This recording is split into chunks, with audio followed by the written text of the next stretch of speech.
শুধু তিনি তেনার বাবার জমিদারি ভরতপুরে ঢুকবে, বড়ুয়ায় ঢুকবে, নওদায় ঢুকবে, সে বেলডাঙ্গাতে ঢুকবে, রেজিনগরে ঢুকবে, এই তো তাদের।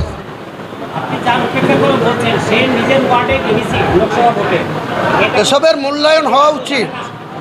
নিজে লোকসভাতে সে নিজে জেলার সভাপতির দায়িত্ব থেকে তার নিজের ওয়ার্ডে 3 নম্বর হয়েছে।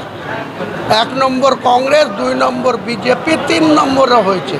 তাহলে এসবের মূল্যায়ন আবার তারা পুরস্কৃত হচ্ছে, এই তো ব্যাপার। অবশ্যই হচ্ছে। তারা তো গোষ্ঠীদ্বন্দ্বেই ব্যস্ত আছে। তারা নিজের পদকে কি করে আটকিয়ে রাখবো, পদ যাতে না যায়, যেন তেন প্রকারে মানুষের কি হলো তা নিয়ে তো তাদের কোনো মাথা ব্যথা নাই। তাদের মাথা ব্যথা নিজেদের পোস্ট কি করে ধরে রাখবো, সেই পোস্টে কি করে থাকা যায়, কতটা ওয়েল মেরে, কতটা যেভাবে ভুল তথ্য দিয়ে নিজেদের ক্ষমতায় কি করে আঁকড়িয়ে থাকবো, এটাই তো তাদের উদ্দেশ্য। সাধারণ মানুষ নিয়ে তো তাদের কোনো চিন্তা ভাবনা নেই। তৃণমূল দল কন্ট্রাক্টরই তো সারা দেশ চলছে। কন্ট্রাক্টর তো তারাও একটা লাইসেন্স প্রাপ্ত কন্ট্রাক্টর, যারা নিয়ম মেনে কন্ট্রাক্টরি পেতে চায় বা নিতে চায়, সেটা গোটা দেশ চলছে। তো শুধু সেটা আপনারা অনুসন্ধান করুন, আমিও কিছু বলবো না। কিন্তু দ্বন্দ্ব আছে এটা সবাই জানে। আর সেই দ্বন্দ্বর যখন অতিক্রম করবে তার ফল কি হতে পারে, যেটা ভাঙড় হয়েছে, যেটা সাঁইথিয়া হয়েছে, সেটা যেন মুর্শিদাবাদে না হয়, এটাই আমি আগামী রাজনীতি করার কোনো প্রয়োজনীয়তা নেই বা ভবিষ্যতেও থাকবে না।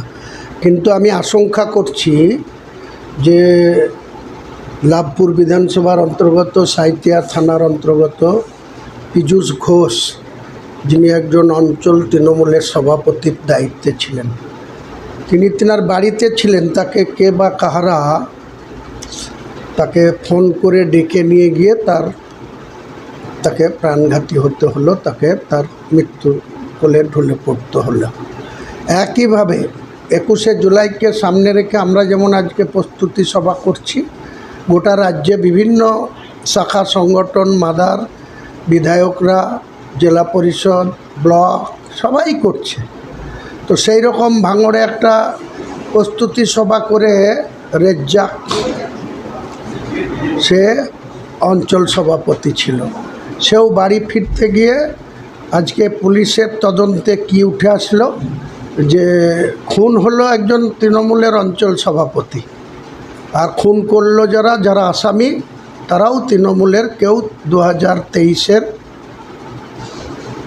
পঞ্চায়েত নির্বাচনে তৃণমূলের লোগোতে তারা প্রার্থী ছিল।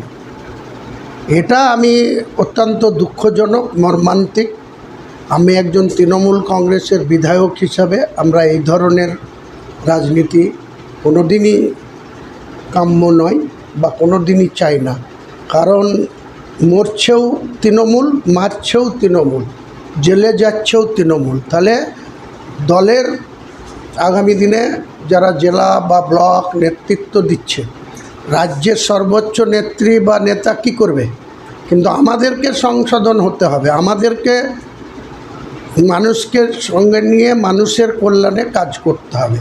আজকে যেভাবে সাঁইথিয়াতে আমরা সূত্র পাচ্ছি যে সেখানে একটা বালির ঘাট ছিল, বালি তোলাকে কেন্দ্র করে হয়েছে। একইভাবে কোনো জায়গায় মাফিয়া, জমি মাফিয়া, তাদের ভাগবাটোয়ারা কম বেশি নিয়ে এইভাবে যে অকালে মানুষকে খুন হতে হচ্ছে, এটা কোনো দিনই সভ্য সমাজে মেনে নেওয়া যায় না। বা কোনো রাজনৈতিক কর্মী হিসাবে, আমি একজন তৃণমূলের বিধায়ক হিসাবে, এইভাবে রেজ্জাকের যে অকাল মৃত্যু বা পীযূষ ঘোষের যে অকাল মৃত্যু, এগুলাকে প্রতিহত করতে হবে। এগুলাকে যারা কে বা কারা কাদের মদতে সব হচ্ছে, পুলিশ যেমন তার নিরপেক্ষ দৃষ্টিভঙ্গি নিয়ে ওখানেও আসামি অ্যারেস্ট করেছে, তাদের জানতে পারা যাচ্ছে যে তারাও একসময় তৃণমূলের কর্মী। তাহলে তৃণমূলকে কেন মারবে?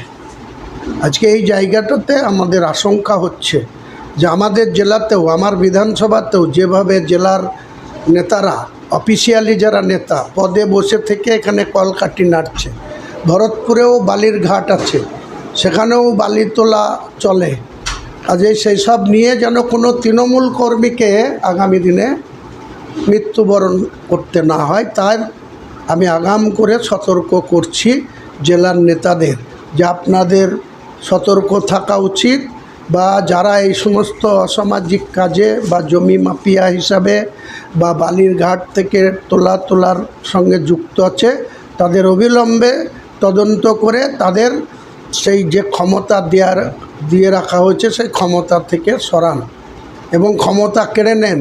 তা নাহলে আগামী দিনে এই ধরনের ঘটনা যাতে এখানেও না ঘটে তার আশঙ্কা আমি করছি।